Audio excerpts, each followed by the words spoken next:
swear it wouldn't. They're scattered all the way from Oregon to Nova Scotia. You mean you actually want her to make... Do you ever wonder what strange little secrets were hiding behind the charm of the Andy Griffith Show? For years, that small-town world of Mayberry felt like comfort itself, simple, kind, and always familiar.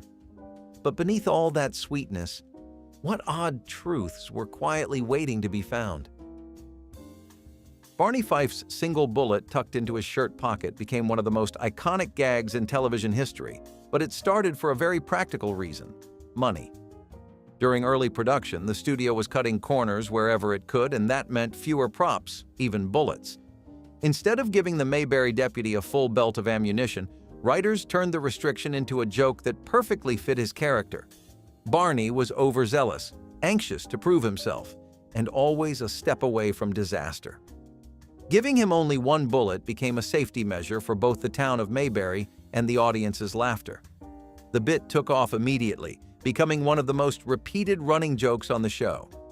Don Knotts leaned into it brilliantly, treating that single bullet like both a symbol of authority and a potential catastrophe. Behind the humor, the gag revealed something deeper about the Andy Griffith Show. It was built on clever writing that turned small limitations into timeless comedy. What could have been a forgettable side detail became a defining trait of one of television's funniest characters. Even today, fans remember that one bullet more than anything else, proof that sometimes a budget cut can accidentally make television gold. On screen, Aunt Bee was the gentle heart of Mayberry, a steady presence of warmth and wisdom. Off-screen, however, Frances Bavier was known for being far less easygoing. Though fans loved her chemistry with Andy Griffith, behind the scenes, their relationship was famously strained. Bavier reportedly found Griffith's laid-back style and constant jokes unprofessional, preferring a more serious approach to acting. Griffith, in turn, admitted later that he might have teased her too much, saying he always respected her talent even if they never quite connected personally. The tension between them was subtle but noticeable to those on set. While Griffith and Don Knotts were laughing between takes, Bavier often kept to herself, maintaining the same level of discipline she brought to her character. Yet, her performance remained flawless, warm, maternal, and utterly believable. In the end, it was that professionalism that made Aunt Bee so iconic. Years later, Griffith tried to reconcile with Bavier before she passed, and by most accounts, she accepted his apology. Their uneasy friendship added a layer of complexity to Mayberry's wholesome image, a reminder that even in the friendliest small town, not everyone always got along. Still, their on-screen magic made audiences believe in something sweeter, and that illusion is what kept the Andy Griffith Show timeless. That carefree whistle that opens every episode of The Andy Griffith Show, as Andy and young Opie stroll to the fishing hole, feels like pure Americana. But here's the twist. Little Ron Howard couldn't actually whistle. The now famous tune, composed by Earl Hagen, needed a pitch-perfect whistle to set the tone, so Hagen decided to perform it himself. What audiences heard wasn't a child's innocent melody, but a professional musician's precise, airy tune. It became one of the most recognizable openings in television history, perfectly capturing the show's charm and simplicity. Ironically, Ron Howard later said he practiced for weeks trying to imitate that whistle, but could never get it right. The scene itself, filmed with Ron tossing a rock into the pond beside his on-screen dad, was all about capturing that small-town peace, the sound of a world without noise or hurry. Few realized that behind that sense of ease was careful studio craftsmanship. It is funny how something as simple as a whistle could become so iconic that entire generations can hum it from memory. Even today, that melody instantly takes people back to Mayberry, where life moved slower and problems seemed smaller. And it all started with a man who could whistle on cue when a kid actor couldn't. Andy Griffith always believed Mayberry should feel like a real place, not a stage filled with punchlines. When The Andy Griffith Show began production, he wanted to skip the laugh track entirely, arguing that the quiet humor of small-town life worked best without an audience's prompting. Griffith thought that forced laughter would cheapen the show's charm, but CBS executives disagreed. At the time, nearly every sitcom relied on laugh tracks, and networks feared viewers would find silence awkward. In the end, Griffith had to compromise. The show included a laugh track, though it was used sparingly compared to other comedies of the era. The result was a gentler rhythm, humor that breathed rather than barked. It let the show's wit come from characters and timing, not cues. Still, the few moments of audience laughter that did remain helped The Andy Griffith Show fit comfortably into primetime television without losing its authenticity. Years later, Griffith admitted the network might have been right, saying the laughter gave the show a rhythm people were used to hearing. Yet, even with that concession, The Andy Griffith Show kept its small-town soul intact, proving that true comedy doesn't need a full crowd to feel alive. While Andy Taylor was calm and fatherly on screen, Andy Griffith off-screen had a mischievous streak. He loved pulling pranks, especially on Don Knotts, whose nervous energy made him the perfect target. Between takes, Griffith would swap props, improvise unexpected lines, or sneak up behind Knotts to make him jump just before action. The laughter that erupted afterward kept the mood light and helped everyone stay loose during long shooting days. The show's tone, warm, funny, and human, owed much to that behind-the-scenes camaraderie. Griffith believed laughter on set led to better performances, and his playful humor proved him right. Even when scripts called for serious moments, the actors trusted one another completely, knowing Andy would always bring the fun back around. Other cast members like Ron Howard remembered the set as one big family that loved to laugh, with Andy as the ringleader. His pranks were never cruel, just a reminder not to take themselves too seriously, even while filming a show destined to become legendary. In an era of polished Hollywood productions, The Andy Griffith Show stood apart because it was filled with genuine joy. The smiles you saw on screen weren't just acting. They were the real thing. Sometimes television magic begins with a phone call. After seeing the pilot episode of The Andy Griffith Show, Don Knotts called Andy Griffith directly. They had worked together years earlier on Broadway's No Time for Sergeants, and Knotts thought Andy's new show could use a deputy. Griffith agreed instantly. There was no formal audition, no elaborate deal. Just two friends trusting their instincts. Knotts joined without a long-term contract, expecting it to be a short stint. Instead, his portrayal of Barney Fife became one of television's greatest comedic performances. The chemistry between Griffith's straight-man calm and Knotts' jittery energy was lightning in a bottle. Barney's insecurity, exaggerated pride, and chaotic dedication to law and order gave the series its heartbeat. As the show gained popularity, Knotts was finally signed as a regular, earning multiple Emmy Awards for his role. Griffith often said that Don Knotts was the funniest man alive, and their friendship carried the show's humor with ease. What began as an informal conversation became a defining partnership in American television. Sometimes it really is that simple: a good idea, a trusted friend, and perfect timing. When The Andy Griffith Show first began, the writers had a simple way to explain why Sheriff Andy Taylor tolerated Deputy Barney Fife's endless blunders. They were cousins. Early scripts even included passing references to their family connection, hinting that Barney's job was a favor from Andy rather than a professional decision. But as the series developed, writers realized the joke worked better without that explanation. They quietly removed any mention of the family link, never addressing it again. From that point on, Andy and Barney's relationship became one of friendship and mentorship instead of kinship. The change allowed their chemistry to shine more naturally. Andy's patience contrasting with Barney's nervous enthusiasm without family obligation muddying it. Interestingly, some longtime fans still insist on the cousin theory, treating it as part of the show's unofficial lore. The shift might have been subtle, but it transformed the heart of the series. Andy and Barney became the ultimate small-town duo, a steady sheriff and a well-meaning sidekick whose loyalty always outweighed his mistakes. Sometimes letting go of backstory makes characters feel more real, and in Mayberry, friendship turned out to be a stronger bond than family ties. During one of the show's rare on-location shoots, the crew got a surprise no one could have scripted. While filming a jailhouse scene near an actual correctional facility, an inmate from the nearby jail yard somehow wandered onto the set. Dressed similarly to the extras, he blended right in at first, chatting casually with the actors as they prepared for the next take.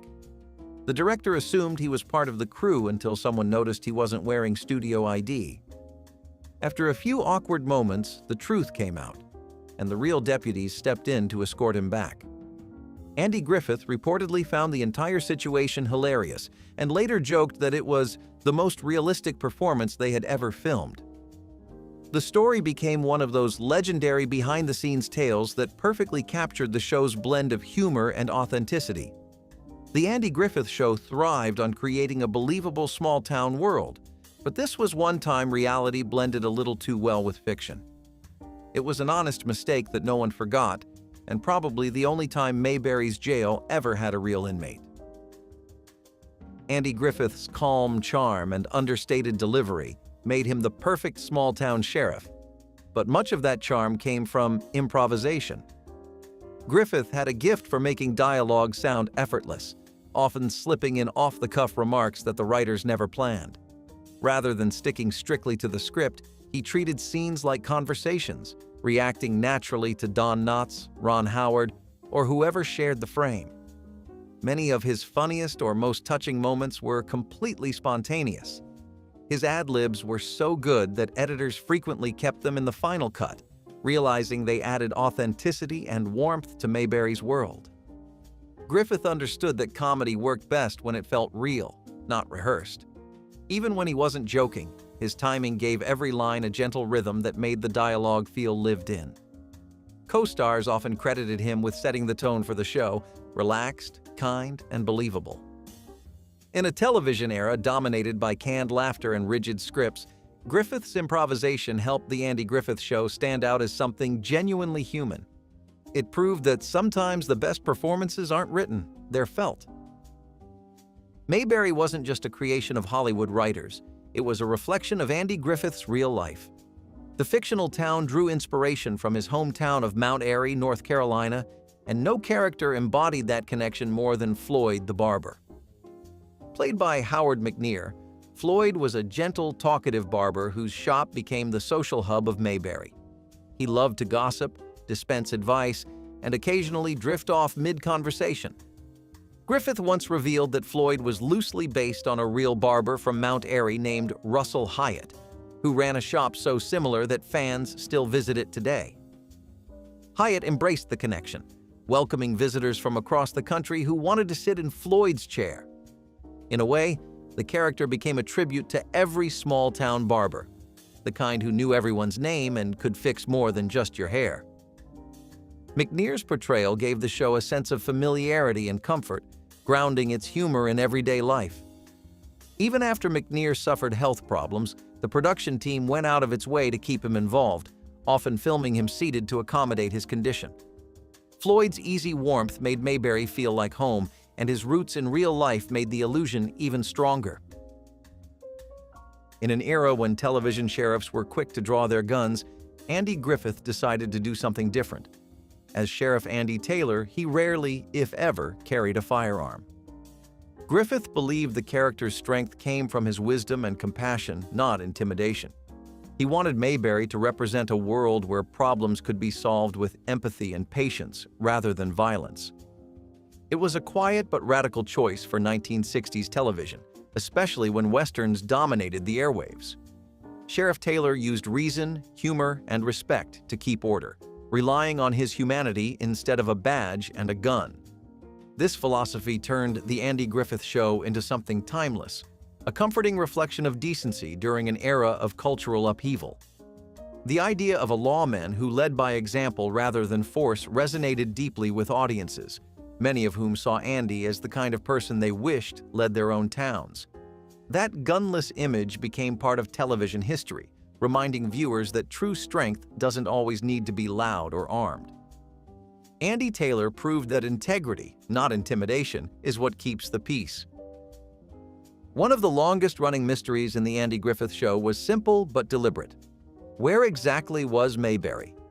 The show never identified the state, leaving it open-ended for audiences across the country to imagine it as their own small town. That universality was no accident. The writers avoided mentioning a specific location so viewers in Kansas, Ohio, or Georgia could all feel like Mayberry was just down the road. Still, there were clues. Mentions of nearby Raleigh and Mount Pilot strongly suggested North Carolina, the real-life roots of Andy Griffith's hometown, Mount Airy. Fans, however, loved debating it, treating Mayberry like a shared piece of Americana rather than one specific place. The setting became a kind of emotional geography, representing the ideal small-town values that people longed for during the 1960s. It wasn't about where Mayberry was, it was about what it stood for. In a world growing more complicated, Mayberry's vague location helped it feel both familiar and magical, a safe haven from the real world. Andy Griffith once said, "Mayberry is where you go in your heart when the world gets too hard." For millions of fans, that was exactly true. Otis Campbell, Mayberry's lovable town drunk, was a character fans adored for his harmless antics and good heart.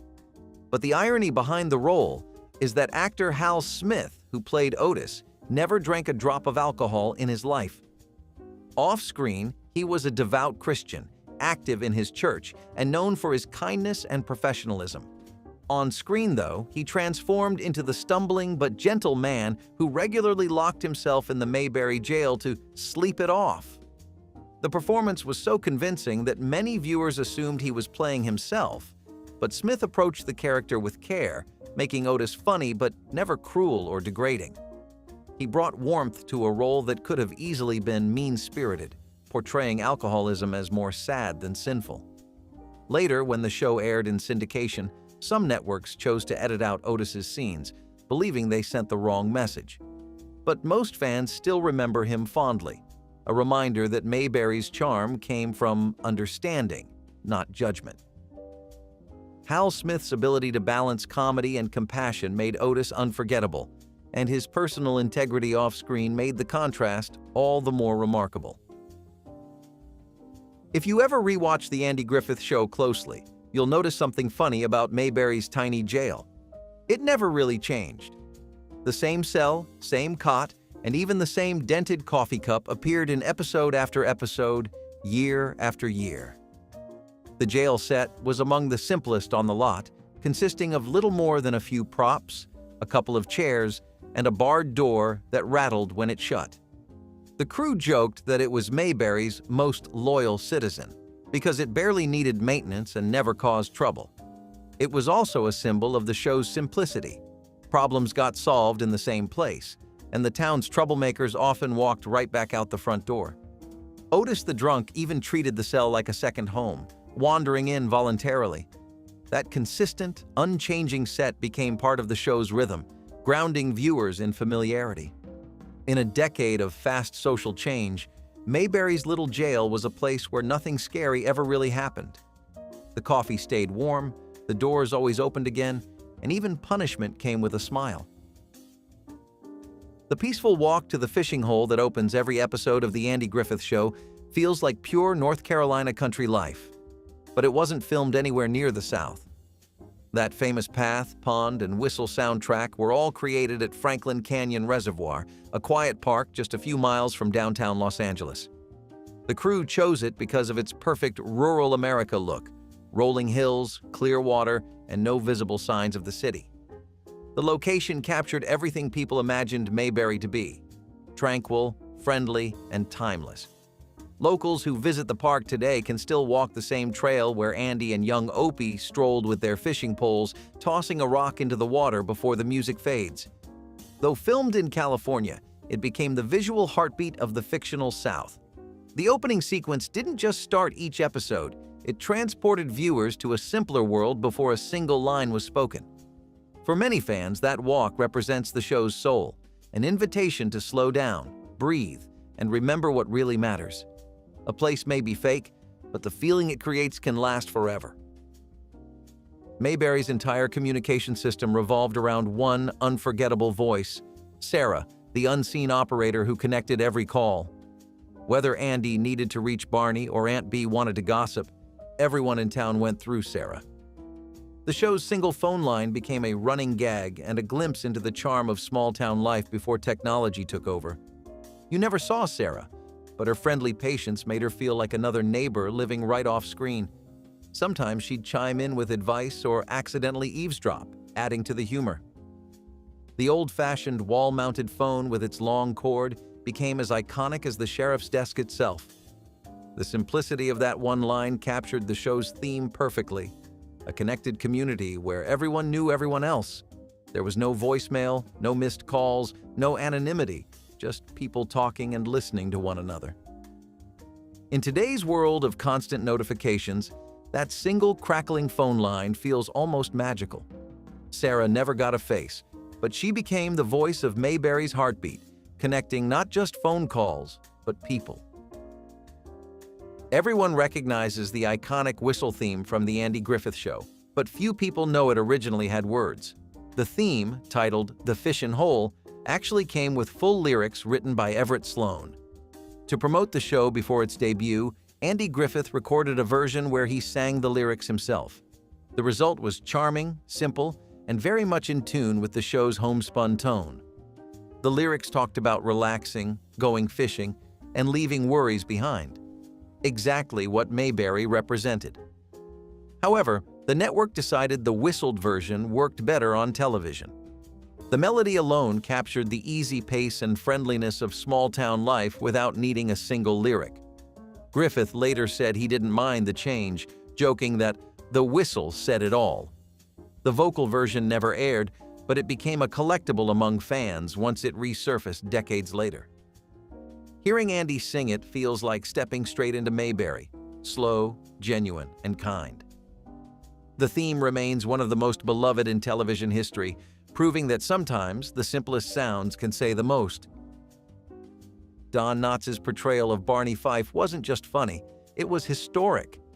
Over his 5 years on The Andy Griffith Show, Knotts won 5 Emmy Awards for Best Supporting Actor, one for every season he appeared. Few television actors before or since have matched that record. His nervous energy, rubber-faced expressions, and impeccable timing made Barney Fife a comedic masterpiece. What could have been a one-note role turned into something unforgettable thanks to Knotts' skill. He gave the character heart beneath the bluster, a man desperate to prove himself despite his flaws. Audiences didn't just laugh at Barney, they rooted for him. The Emmys were well-deserved, but Knotts remained humble, always crediting Andy Griffith for grounding the show with warmth. Griffith, in turn, often said Don was the funniest man he ever met. Together, they created television chemistry so perfect that critics still study it as a model of comedic partnership. The awards were just proof of what fans already knew. There was nobody like Don Knotts, and there never will be again. Aunt Bee's homemade pickles became a running joke in The Andy Griffith Show, remembered for being so terrible that Barney called them kerosene cucumbers. But the truth behind those jars was even funnier. The pickles weren't homemade at all. They were mass-produced store brands swapped in by the prop crew. The production team didn't have time to make real pickles for every take, so they filled reused jars with whatever was available at the grocery store. Frances Bavier played the scenes so sincerely that audiences believed Aunt Bee's kitchen had churned out those briny disasters. The episode, The Pickle Story, remains one of the show's most loved because it perfectly balanced humor and affection. It showed how even the best intentions can go hilariously wrong, and how love, not taste, was what mattered most in Mayberry. Behind the camera, everyone on set enjoyed the irony that something so artificial became such a heartfelt piece of television. Those fake pickles reminded viewers that imperfection could still be sweet and funny. Unlike many Hollywood productions, The Andy Griffith Show wasn't driven by ego or money. The cast, including Griffith himself, accepted salaries well below what other network stars were earning. For them, the value of the show wasn't in paychecks, but in purpose. They believed in its message of kindness, humor, and decency at a time when television was growing louder and more cynical. Andy Griffith led by example, refusing to chase higher rates even as the show became a massive hit. His quiet leadership set the tone for everyone else. Don Knotts, Frances Bavier, and Ron Howard all followed suit, focusing on quality rather than fame. The atmosphere on set reflected that selflessness, collaborative, calm, and focused on storytelling. That spirit gave The Andy Griffith Show its timeless heart. It wasn't just another sitcom.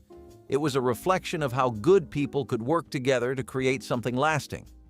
The cast's decision to choose meaning over money made Mayberry feel even more real, and audiences could sense that sincerity in every scene.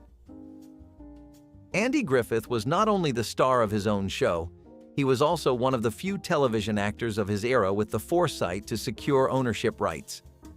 When The Andy Griffith Show was nearing its end in 1968, the network was eager to continue the Mayberry legacy. Griffith, always business-savvy beneath his easygoing charm, made sure he would retain partial ownership and royalties for the spin-off Mayberry RFD. At the time, it was almost unheard of for actors to have that kind of control. Studios typically kept all profits and licensing rights. But Andy understood the value of Mayberry. He knew it wasn't just a show. It was a brand built on sincerity, community, and timeless humor. Mayberry RFD continued with many of the same characters, keeping the spirit of the town alive after Griffith's departure. His decision to negotiate royalties meant he benefited from its success both creatively and financially. The move quietly set a precedent for later performers who wanted more control over their work. It also showed that Andy Griffith wasn't just the wise sheriff he played, he was a man who understood how to protect what he built. His calm, humble demeanor may have defined him on screen, but behind the scenes he was every bit as shrewd as Hollywood's biggest power players. That smart decision ensured that Mayberry remained not just a beloved memory, but a lasting legacy he truly owned. If you thought the courthouse and streets of Mayberry looked oddly familiar, there's a reason. The same backlot used for The Andy Griffith Show became one of Hollywood's most famous filming locations, the Universal Studios lot in California. Decades later, that same sleepy town square was transformed into Hill Valley, the home of Marty McFly in Back to the Future, 1985. The courthouse that once hosted Sheriff Andy Taylor and Deputy Barney Fife's lighthearted law enforcement became the iconic clock tower struck by lightning in one of cinema's most memorable scenes. It's a striking example of how Hollywood reuses its sets, layering new stories over old ones while leaving hints of history behind. For The Andy Griffith Show, that courthouse represented fairness and community. For Back to the Future, it symbolized destiny and time itself. The streets stayed the same, but their stories evolved, showing how timeless settings can adapt to every generation. Even today, visitors who take studio tours can walk the same streets Andy and Opie once strolled, then look up at the clock tower where lightning changed Marty's life. It's a surreal collision of pop culture history, where two completely different worlds share the same small-town soul. In its own way, the set's longevity mirrors Mayberry itself, unchanging, nostalgic, and somehow always waiting for us to come home again. For more than a decade, Mayberry ruled television. The Andy Griffith Show and its successor, Mayberry RFD, were some of CBS's most successful series, simple, wholesome, and universally loved. Yet by the early 1970s, times were changing. The network launched what became known as the Rural Purge, a sweeping decision to cancel shows that portrayed small-town or country life, even if they were still popular. So, despite strong ratings, Mayberry's time quietly ended in 1971. Fans were stunned. The move marked the end of an era, not just for Mayberry, but for a generation of television that celebrated rural values and simplicity. For Andy Griffith, it was bittersweet. Mayberry had always represented kindness and community, things he felt the world still needed. The Rural Purge may have shifted television toward modern realism, but many viewers never stopped longing for the calm wisdom of a small-town sheriff and his neighbors. In hindsight, it wasn't just a programming change, it was the closing of America's most comforting storybook. Ron Howard wasn't the only member of his family to make a mark on The Andy Griffith Show.